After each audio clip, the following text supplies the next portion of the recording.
Hi, everybody. How's it going? I want to talk about good guys and why they do finish last and why you should reconsider if you are one. Now, I'm not saying I'm perfect, and I'm not saying I have never.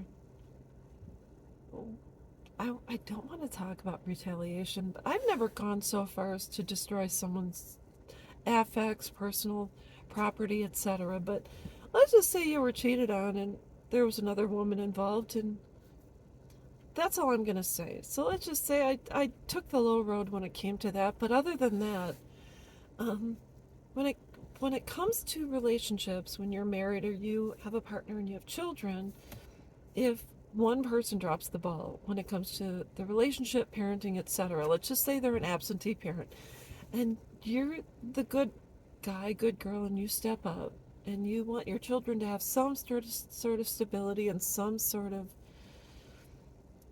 peace in their lives. And you being the good guy, you take it and take it and take it and go without child support, and maybe you have to pick up the ball when the other person just doesn't show up or whatever. I think we as good guys finish last, and I think a lot of times our children know that we're going to be there for them. And children that have absentee parents are always looking for the love of the one who's not around. They're trying to win their affection, and they're hoping dad or mom comes back, etc. So they crave that, and they kind of overlook the one who they can count on. You become kind of like a piece of furniture. You become dusty and this and that.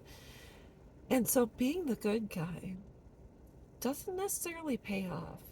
And I'm not saying you shouldn't, but taking the high road is exhausting. You're always picking up the pieces, and you're always making sure your kids are okay and they're fed and they're loved, and they know they're wanted and they're special. And even if the other person isn't around, you're not going to leave them. And you end up getting the short end of the stick because you're so busy putting other people first and yourself last that in the midst of all of this, you are the one that ends up being on the milk carton because you, in all essence, become lost. So, like I said, I'm not saying you shouldn't be the good guy, but I think we need to learn a healthy balance where you can take care of your kids, make sure they feel loved, but also manage yourself and take time for you. So, how do you do it? You get a babysitter, swap with someone else, get out of the house, take a girls' trip, rely on your family and friends.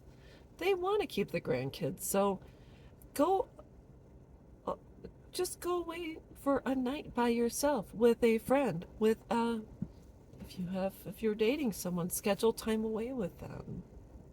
There's nothing wrong with that. And I think if you start doing this, you'll feel less guilty. And then when your kids are gone, you'll be okay. You'll learn that it's okay to have outside interests and hobbies and even date and have a relationship and have sex. That's okay too. I went there and that's okay. We're adults, so let's stick to the topic at hand, right?